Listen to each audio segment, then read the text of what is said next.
Hey there to our 180 subscribers, our future subscribers, and all the people that secretly watch us without subscribing.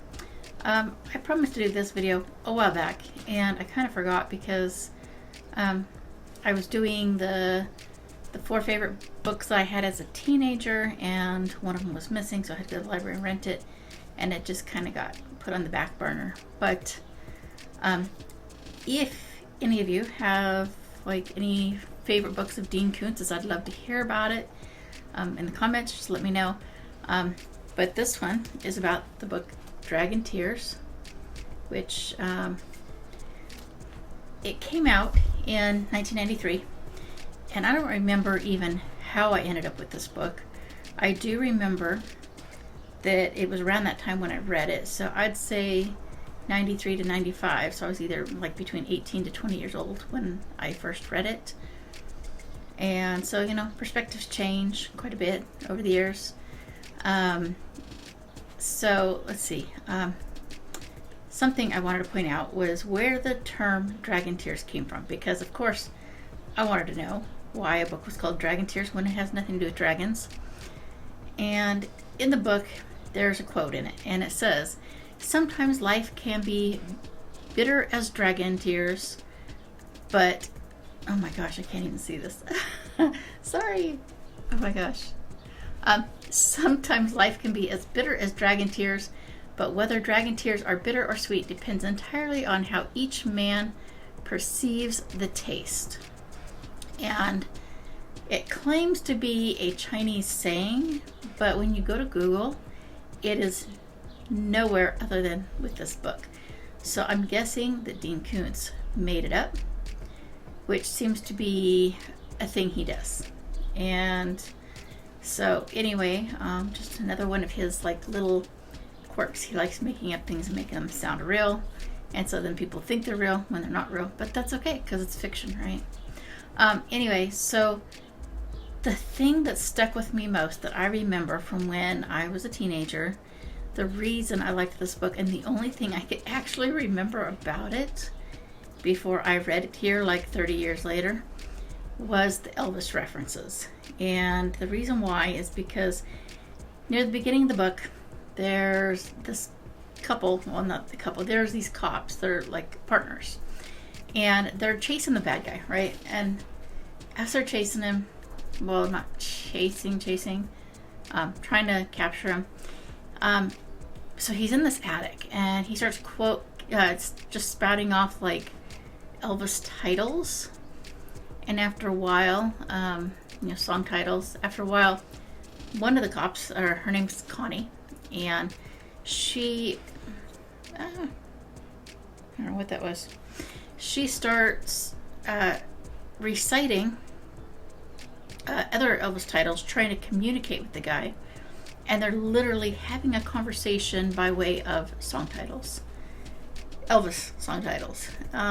So that's the only thing I could remember about the book before I reread it. And so I learned a lot. As I was rereading it, I started going, oh yeah, I remember this, I remember that, and started remembering different things. But anyway, one of my other favorite parts of the book, besides the Elvis stuff, was that there's a dog called Woofer. And this dog, Dean Koontz made it where he had his own little chapters or sub-chapters or whatever. It's kind of hard to explain because this book, it's broken into sections, and then those sections are broken into sections, and those sections are broken into chapters or whatever. So it's a little complicated. So I won't explain all that, but there are sections where this cop, or where Dean Koontz makes it where you can hear the thoughts of this dog. And it just made me laugh because the cop, or I don't know why I keep saying that, the dog, he's running around looking at things, checking things out. He goes, interesting, and it's funny because it's I could almost hear him in my head saying it, and so that's actually I think probably between that and the Elvis, those are my favorite parts of the book. And the Elvis thing, it's not just song titles. He actually has a little bit of Elvis trivia in the book too, because Connie, the one cop, is an Elvis fan also, so she's explaining to her partner a little bit more about Elvis and his history. Another thing that I found was interesting about the book, I keep seeing this thing. It says there's like little, poems or whatever at the beginning of some of the sections, and it says it's a quote from the Book of Counted Sorrows. And so I was curious. I was like, okay, what is the Book of Counted Sorrows? And I looked it up, and it actually was not a real thing when this book was written in 1993. It was a fictional book, as in a book that didn't exist. And so after many, many thousands and thousands and thousands of complaints over the years, back in 2001, Dean Koontz released the Book of Counted Sorrows. I did see reference online about the Book of Counted Joys, but I couldn't find the book. So I don't know if that was something he just used, like in this book where he used poems and said that's what it was out of and never actually turned that one into a book. Or maybe he combined them into the same book. I'm not really sure. But anyway, so I thought that was interesting. Now, there's also, there's one spot at the back of the book here. I'll just read it to you. When you get to the end of the book, it says, all of the outrages to which Connie and Harry refer as items in her collection of atrocities from the pre-millennium cotillion are true crimes that really happened. So basically, in the book, they sit there and talk about like news articles about events that happened, like really horrible, crazy, bad things that have happened, and those are all apparently real news articles, which I thought was interesting. Now, so then there comes the things that I think is kind of negative in a way, but it's still normal. And that is the use of ridiculous words that most of the population probably have no idea what they mean. And it's not just a few words. I mean, he does it throughout the whole book. A lot of words. And, I know what a lot of them mean, but there are some that I don't know what they mean. I'm like, I went to Google and I'm like, what does this mean? Like, make it make sense. And so that was kind of crazy that I actually had to look up words just to see what they meant. So the average person, is going to be kind of probably annoyed at a lot of the words that are used in the book that are not commonly known words, which is, I don't know. I've seen other people do it recently too.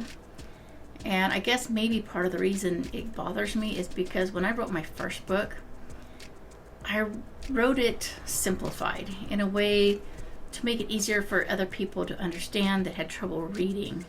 And I mean, I made it really, really, really super simple to understand because I was around a lot of people that had trouble reading. And so, anyway, so that was a little frustrating. And then also his writing style. As I was reading it, I kept thinking, man, I wish I could edit the book, right? And then I started thinking about it, and honestly, because I thought, maybe it was his first book. No, he was writing publishing his books for 25 years before he released this book. And so it's not like he was new to it. But I understand, because I have come across the fact that the way I was taught to do like some punctuation and stuff growing up is not the way it's done anymore. And so I'm sure back when he first started writing, back in, the 70s, I don't remember the exact date, but it probably was very normal the way he was writing. And he just kind of stuck with it, I guess. I haven't read one of the newer books yet, but I don't know, maybe there's a difference. I'm not really sure. I had issues with, the formatting and stuff. So anyway, that's the basics of the stuff about the book in general. I will tell you a little about the characters first, and then I will get into all the spoilers and stuff. So first you have Harry and Connie. Harry and Connie are the cops that are like the partners that are the main two cops in the book. Harry is kind of OCD. He does like having things around, but he likes them clean, neat, orderly, not messy at all. And then Connie is like kind of chaotic. She doesn't care if she makes messes, but at the same time, she lives a very minimalistic lifestyle. And her reasoning is that if something happens to her, she doesn't want somebody to have to come in her house and do a lot in order to rent the place back out again. Which I guess is understandable, for a GOP or whatever. She has a bit of a temper and kind of takes it out on the perps in the book in the beginning when it first starts. Then there's Sammy, that they call Sam the Sham. He's a homeless man. He's been homeless for a long time, living in an alley in, I think he said like a packing crate or something like that. I don't remember exactly. And so he's one of the main characters. Then there's Janet and Danny. Janet is Danny's mom. Danny, I believe he's like around 5 years old. I could be wrong, I don't remember, but I think he's like around 5 years old. And the two of them are living in a car, trying to make ends meet, trying to survive, because they had to escape an abusive situation, which I'll explain more in the spoiler section. And then there's Brian, who visits his mom. Well, yeah, okay, no, I already said it. He visits his mom, Jennifer, in the hospital. I don't remember when they say it's his mom, but he does visit his mom in the hospital, and he does it because he wants to be loved by her, but yet he torments her, and she's terrified of him. And then there's Woofer, the dog. There are a couple other names they call him in the book, but he's with Janet and Danny, and they call him Woofer. Okay, so mini spoiler alert first. I'm just going to tell you a couple little things that are in the book, and then we'll get into the real spoilers. So there is a quote in the book that I wanted to read, that's where Sammy, or he calls this monster that comes to visit him, he calls him the Rat Man. And he calls him the Rat Man because he's made of rats. Like, he's not real human. He is a whole bunch of rats combined together to create this monster. And at one point, he says to Sammy, "Did you know how much this exhausts me, Sammy? No? Thinning out the herd, disposing of the lame and diseased. It's no piece of cake, let me tell you." And that is a very important line that kind of explains the entire book. And then this guy Brian, the one that I said likes to torment his mom, he thinks that he is a god becoming. Those are his words, a god becoming, which is also a very important piece of the story. So now for the bulk of the spoilers, I will try to remember to put a timestamp probably over here, I'm guessing. I will try to put a timestamp on the screen to let you know where the end of the spoilers are in case you don't want to hear them before you read the book. So anyway, so the spoilers. First of all, I'm just going to go through and explain the storyline of the different characters. And I want to start with Janet and Danny, okay? Janet and Danny, they were living somewhere else. And Janet was in a very abusive relationship. And Danny's dad was abusive to him as well. She couldn't handle it anymore. And so she, what can I say on YouTube? She eliminated him. She eliminated him while he was sleeping. And then she went on the run with Danny, and they chose to live in a car rather than getting assistance because she was worried that somebody would find out what she had done and take him away. And so they end up in this place where all this is taking place, and there's this monster. It's a golem, and it comes to her in the form of her deceased husband and threatens her and tells her she has 16 hours to live and she'll be dead by dawn. And so they're trying to figure out what to do and how to survive. And then they have Woofer. Woofer used to belong to a family when he was young, and what was it they called him? Oh my gosh, I totally forgot what his original name was, because it didn't say too much in the story.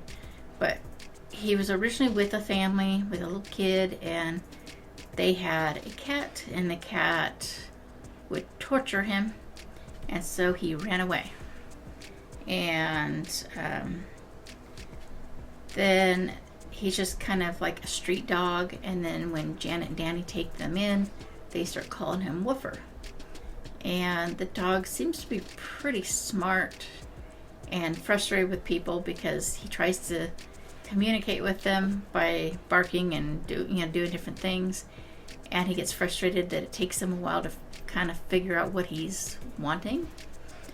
But he does. I mean, if it wasn't for him, they'd all be dead by the end of the book. So the dog is very important in the story, and the dog does learn how to get their attention and get them to follow him to do the things that they need to do. The next character that I want to talk about is Sammy. It doesn't really give a whole lot of details about Sammy. He's not a main character, but he's still kind of a main character. In the beginning, he's told that he has 36 hours to live because this monster, which is, he calls the Rat Man, but he appears to other people as other things, because he is a golem, so he can be made out of absolutely anything. He, like I'd read earlier, tells him that he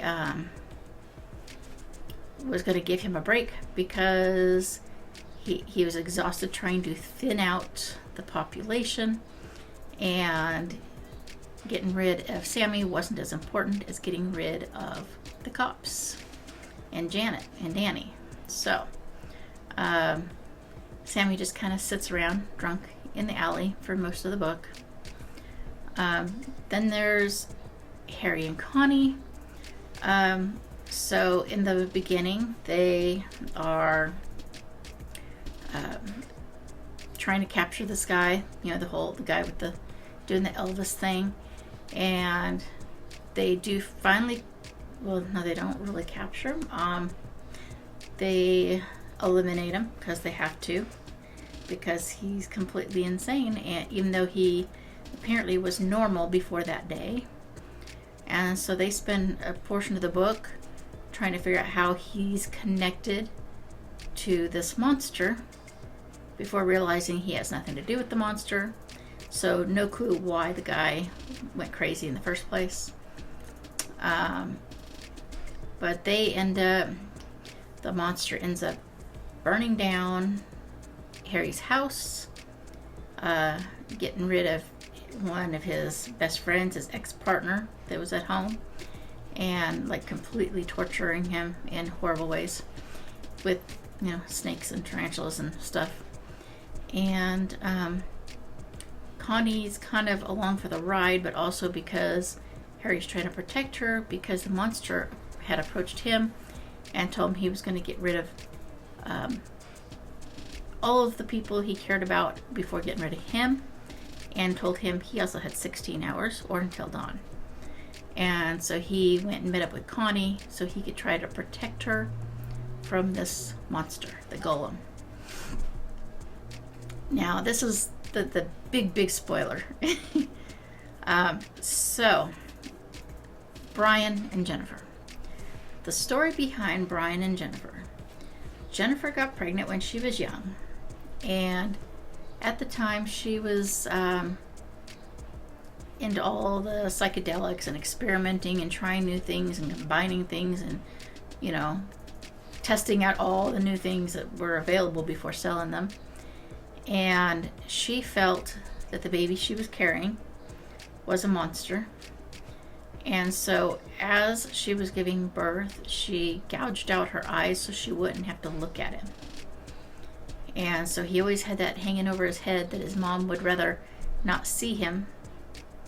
You know, she defaced, deformed, you know, tortured herself basically, so she'd never have to set eyes on him. And so he ended up raised by his grandma while his mom was moved into a mental hospital.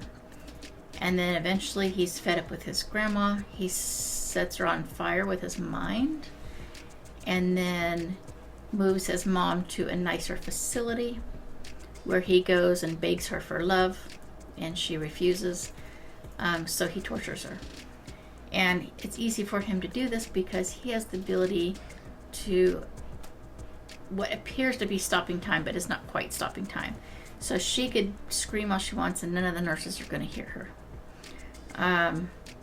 So if you haven't figured this out yet, Brian is the golem, or the one that creates the golems. He is the monster, and he is very demented and twisted, and he thinks that he has to eliminate everybody in the world that has anything wrong with them, and he's practicing on the homeless because nobody will miss them. And so he goes after Harry and Connie because of them taking out the guy at the beginning.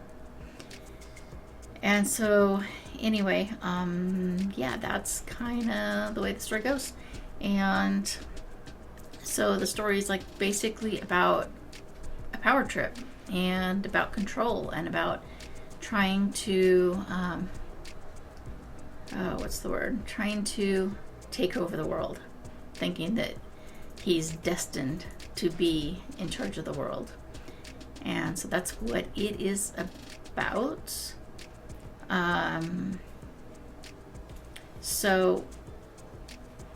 Oh, and I forgot to tell you, one of the other things that is just really creepy about Brian is he has all these jars in his bedroom that are full of eyeballs, human and animal. So every time he takes someone out or something out, he takes their eyes and takes them home and puts them in jars so they can watch and adore him. That's what he thinks they're doing. He thinks they're adoring him. So yeah. So anyway, let's get back to the main part of the video so everybody can watch it at this point. So the conclusion to my thoughts. Oh wait, where's my notes? Do I have notes? No, I don't really have notes. I don't really have notes for this part of this video. So anyway, my perspective's changed over the last 30 years in reading this book because, for one, I've written enough books and edited enough books now that as I look at older books, I can see the differences in the way that people write. I can see where if somebody wrote that way now and they were a fresh new writer, they would probably get like, what's the word? People would complain a lot. They'd get bashed a lot. But for somebody that's been, writing for 50 years, like Dean Koontz, I think it's been 50 years. More than that. He was writing for 25 years when he wrote the book, and I read it 30 years ago. So he's been writing for over 50 years. So people aren't going to bother him with how he writes because he is who he is. But if I was to write the way he does, I'm pretty sure I'd get a lot of hate for it. And as it is, I still get questioned sometimes for my use of commas because commas are used a little differently now than they were used, 40 years ago. And it's hard to change. It's hard to change how you write when you've been doing it that way for 40 years. So anyway, I don't know if any of you have read any Dean Koontz books. I honestly, even though I have a big collection of his books, the only other one I ever read was his comic style book, which was about Odd Thomas. I also have the Odd Thomas movie, which I really like. And I've owned 3 copies now because I bought one and accidentally ordered another one, forgetting that I'd already ordered it. And so I gave my daughter the second copy, and then somebody borrowed the first one and never returned it, so I bought a 3rd copy. So yeah, I do like the movie, obviously. I don't know if any of you have actually seen it, but it is a good movie. So yeah, that's about it. It's an interesting book. It's not that confusing other than just the weird use of some words. But yeah, so if you have read it before, let me know. If you've read other books of this, let me know. If you've watched his movies, let me know. I'd like to hear about it. So anyway, please like, subscribe, comment, and share, and get your friends to do the same thing. And I will be back in a few days. Thank you. Bye.